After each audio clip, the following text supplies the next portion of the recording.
Hello student and dear respected parents, welcome to Ish academy. और नए साल की बहुत सारी शुभकामनाएं आप सभी को। स्टूडेंट्स, हमने एक नई सीरीज स्टार्ट की है ज्ञानोदय आवासीय विद्यालयों के लिए, जो मध्य प्रदेश एग्जाम के लिए होने वाला बहुचर्चित एग्जाम होता है, जो 10 संभाग में ये विद्यालय स्थापित किए गए हैं ऐसे बच्चों के लिए जो एससी कैटेगरी के लिए है। और इन विद्यालयों के लिए एग्जाम बहुत जल्दी नोटिफिकेशन आने वाला है। लेकिन यदि आप जाना चाहते हैं, उसकी तैयारी करना चाहते हैं, बिल्कुल नवोदय विद्यालय की तरह ही ये सीबीएसई पैटर्न की एजुकेशन प्रोवाइड कराते हैं कक्षा 6 से लेकर 12वीं तक। तो आपके लिए एक-एक क्वेश्चन में जो मॉडल पेपर लेके आया हूँ, उसी के लिए मैंने तैयार किया हुआ है। ये सारा मॉडल पेपर आपको टेलीग्राम चैनल पे या व्हाट्सएप ग्रुप में भी आपको निःशुल्क प्रोवाइड करा दिया जाएगा। यदि आप चाहते हैं, कमेंट करके ज़रूर बताइएगा। तो वीडियो में आपको 1 से लेकर 50 तक जो क्वेश्चन होने वाले हैं, ये बहुत इंपॉर्टेंट है। इसमें हमने मानसिक योग्यता, मैथमेटिक्स, साथ ही जीके और एसएसटी, हिंदी और अंग्रेजी के सारे क्वेश्चन कवर किए हुए हैं। एक मॉडल पेपर बनाया है, जो आपके लिए बहुत इंपॉर्टेंट हो सकता है, तो मिस मत करिएगा। एक-एक क्वेश्चन इसका देखिएगा। चलिए स्टार्ट करते हैं अपनी क्लास।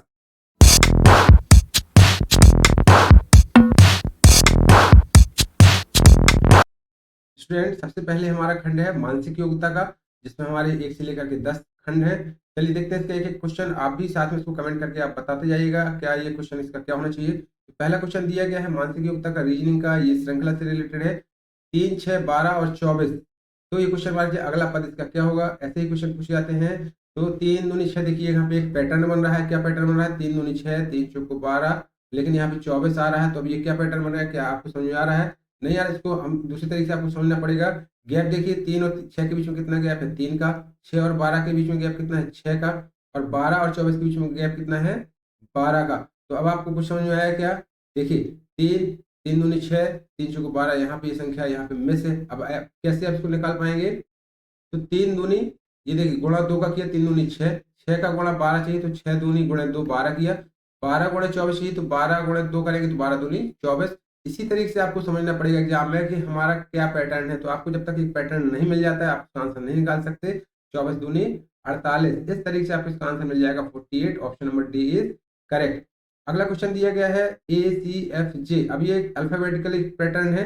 अल्फाबेटिकल पैटर्न में पूछा जाता है, तो कैसे? देखिए, ए और सी के बीच में कितना गैप है? ए बी और सी आ गया। डी, सी के बाद क्या आ गया? डी आ गया। और डी ई एफ आ गया। अब एफ के बाद जब जे आया, तो देखिए एफ के बाद क्या आता है? एफ जी एच आई, यानी एक अक्षर छोड़ा गया, 2 अक्षर छोड़े गए, फिर 3 अक्षर छोड़े गए। तो अगली बार कितने अक्षर छोड़े जाएंगे? 4 अक्षर। यानी जे के बाद क्या आ जाएगा? के एल एम एन। अब 4 अक्षर छोड़ दिए, तो अगला अंक क्या आएगा? अल्फाबेट हमारा ओ हो जाएगा। The right answer is option number B. इसी तरीके से स्टूडेंट आपके क्वेश्चन पूछे जाएंगे, चाहे आपका कोई भी एग्जाम होता है कॉम्पिटिटिव कक्षा 6 प्रवेश परीक्षा के लिए। मानसिक योग्यता में, यानी रीजनिंग भी इसे कहते हैं, इंटेलिजेंस भी कहते हैं, सारे एक ही टॉपिक हैं। तो आपको मिस नहीं होना है, अच्छे से क्वेश्चन एक एक क्वेश्चन देखना है। देखिए, 8 में से 8 के बाद देखिए, अब ये एनालॉजी से संबंधित है, यानी जो साइन बना हुआ एनालॉजी का साइन कहलाता है समरूपता।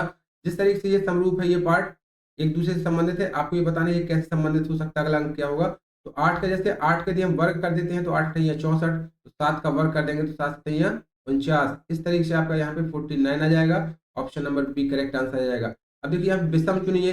विषम चुनिए यानी कि ओड मैन आउट से संबंधित आ गया। ओड मैन आउट से संबंधित आपके फिगर भी हो सकते हैं, या इस तरीके से अंक भी हो सकते हैं। यहाँ पे देखिए क्या विषम हो सकता है, यहाँ पे कुछ आपको समझ में आ रहा है क्या? यहाँ पे देखिए विषम में, यहाँ पे 16 है, 25 है, 36 है, 49 है। यहाँ पे क्या है? 4 चौको 16, पचम 25, 6 छंग 36 और 7 सतैया 49। ये तो 7 का स्क्वायर भी हो गया, 6 का स्क्वायर हो गया, 5 का स्क्वायर हो गया, ये 4 का स्क्वायर हो गया। क्या इसमें कोई डिफरेंस समझ में आया आपको? किस तरीके से ये डिफरेंस हो सकता है? ये सारी की सारी सुविधाएं इसमें, जो सारे के सारे जो ऑप्शन दिए गए हैं, सारे के सारे सेम है। यहाँ पे एक आपका डिफरेंस होना चाहिए। सपोज दैट यहाँ 50 होता, देखिए 50 होता तो 50 हमारा स्क्वायर रूट नहीं बनता है। इस तरीके से आपको ये क्वेश्चन दिया गया है। एग्जाम में भी कभी कभी इस तरीके से कंफ्यूजिंग क्वेश्चन आते हैं, लेकिन आप कोई भी आंसर इसमें टिक कर देंगे तो आपको इसका वेटेज मिलता है। स्टूडेंट, कंफ्यूज मत होना है। आपको क्या करना है, इस क्वेश्चन कोई भी आंसर टिक कर दिए। लेकिन यदि ऐसा जैसे 3 का आपका स्क्वायर दिख रहा है, लेकिन एक इसमें डिफरेंस दिख रहा है, तो आपका ऑप्शन यहाँ पे डी हो जाएगा यदि यहाँ 50 होता। अगला क्वेश्चन दिया गया है भारत, दिल्ली और एमपी लिखा हुआ है। तो यहाँ देखिए, भारत की राजधानी क्या है स्टूडेंट? दिल्ली है।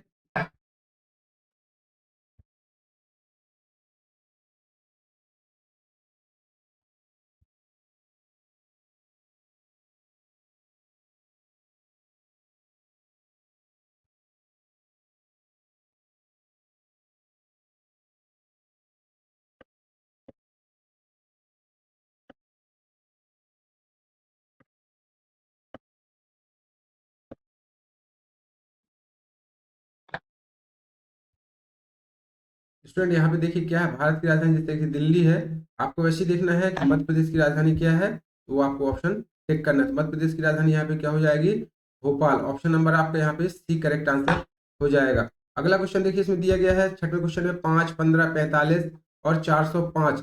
अब ये देखिए किस तरीके से श्रृंखला बनाई गई है, ये लंबी श्रृंखला है, बड़े अंक आ चुके हैं। क्या आधार यहाँ बढ़ रहा है, 5 3 15, 15 3 45, गुणा 3 कर रहे हैं ना, यहाँ पे देखिए 3 का गुणा हो रहा है, 15 गुणा 3 45, 45 गुणा 3 यदि आप करेंगे तो अगला अंक आप करके देख लीजिए क्या आना चाहिए, 3 5 15, 3 चौको 12, 13। अब यहाँ पे आपको ये भी गुणा करके देखना है, क्या 135 गुणा 3 आपका 405 आता है, 3 5 15, 3 3 9 10, 3 1 3 4 और एग्जैक्टली 405 आ रहा है। तो यहाँ पे हमारा 135 क्या हो जाएगा, करेक्ट आंसर हो जाएगा ऑप्शन नंबर सी। इसी तरीके से क्वेश्चन पूछे जाएंगे जो आपको जो डिपेंड करता है कि आप कितनी अच्छी प्रैक्टिस करते हैं, कितने इसके मॉक पेपर टेस्ट हल करते हैं।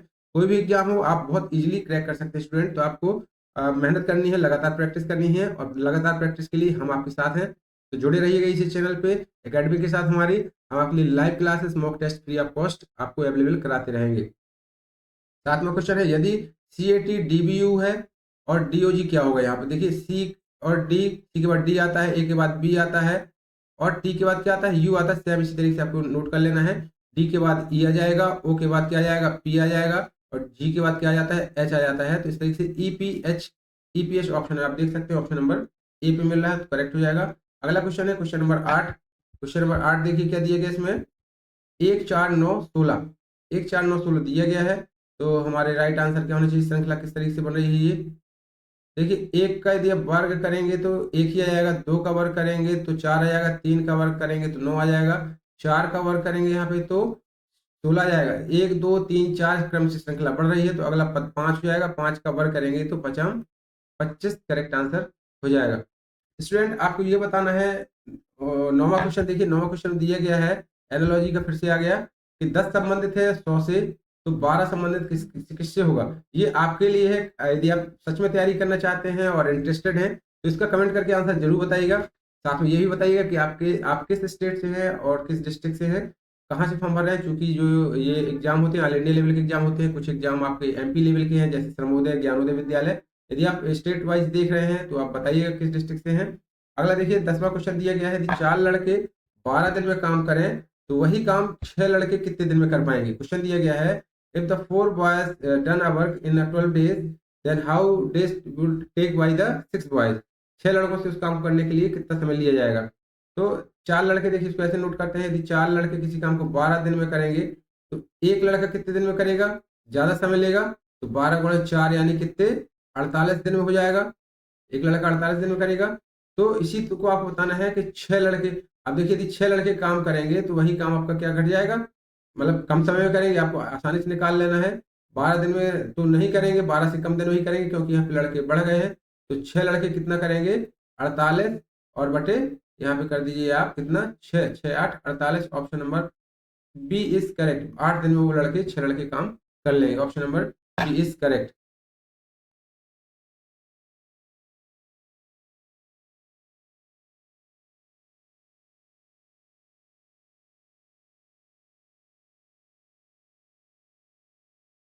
चलिए अगला क्वेश्चन इसको सॉल्व करते हैं स्टूडेंट। चलिए हम आ चुके हैं पार्ट बी में, अपने मानसिक योग्यता के पार्ट बी में आ चुके हैं। खंड मैथमेटिक्स का है। इसमें भी हमारे 11 से लेकर के 20 क्वेश्चन मैथमेटिक्स के रहेंगे। स्टूडेंट आपसे रिक्वेस्ट है, डियर पेरेंट्स आपसे भी रिक्वेस्ट है, यदि आप देख रहे हैं वीडियो, बच्चों के लिए देख रहे हैं, यदि वीडियो अच्छा लगे, आपके लिए इंपॉर्टेंट क्वेश्चन है, अच्छा लगे तो लाइक जरूर करिएगा, साथ में शेयर करिएगा अपने फ्रेंड्स के साथ, अपने रिलेटिव्स के साथ, उन बच्चों के पास पहुंचे वीडियो जिनको इनकी रिक्वायरमेंट है। 11वां क्वेश्चन देखिए, 3/4 का 80 क्या है। ऑप्शन नंबर आपको बताना है, 3/4 का 80 क्या है। 3/4 और यहाँ पे 80 का मतलब होता है गुणा, 4 को काट देंगे तो 4 दूनी 8, 0 20 दिया 60, 60 is the 60 is the correct answer. 256 का वर्गमूल क्या है। वर्गमूल क्या कहलाता है, मतलब उसका गुणा, वर्ग और वर्गमूल, मतलब जैसे यदि हम कहें 10 का वर्ग क्या होगा, 10 धाम 100, इसी का वर्गमूल क्या लिखेगा, 10 10 का वर्गमूल कहला जाएगा। तो आपको बताना 256 किसका वर्गमूल होगा। तो निम्न में से कितना होगा, 16। देखिए 16 और 14 आपको 2 का गुणा करके देख लेना है। और आपको एक सलाह दी जाती है कि आपको 2 से लेकर 20 तक के वर्गमूल हमेशा याद करके रखना है। यदि आप 14 गुणा 14 करते हैं देखिए स्टूडेंट, तो कितना हो जाएगा, 4 चौको 16, 4 एक 4 एक 5 और ये हो जाएगा 14। 14 गुणा 14 का वर्गमूल कितना होता है, 196। अब आप 16 गुणा 16 करके देखिए, ये आपको करना ना पड़ेगा एग्जाम में, आपको प्रैक्टिस यदि हो जाएगी, आप याद कर लेंगे तो इजीली तुरंत याद आ जाएगा आपको। 6 छक 36, 6 कम 36 9 96 आ गया। फिर से 16 करते हैं, देखिए तो 6 9 6 15, 1 1 2 256 आ गया। तो इस 256 का वर्गमूल हमारा क्या कहलाएगा? 16 करेक्ट आंसर हो जाएगा, ऑप्शन नंबर सी। तो आपको 2 से लेकर के 20 तक के स्टूडेंट याद कर लेने हैं वर्गमूल मैथमेटिक्स के सेक्शन के लिए।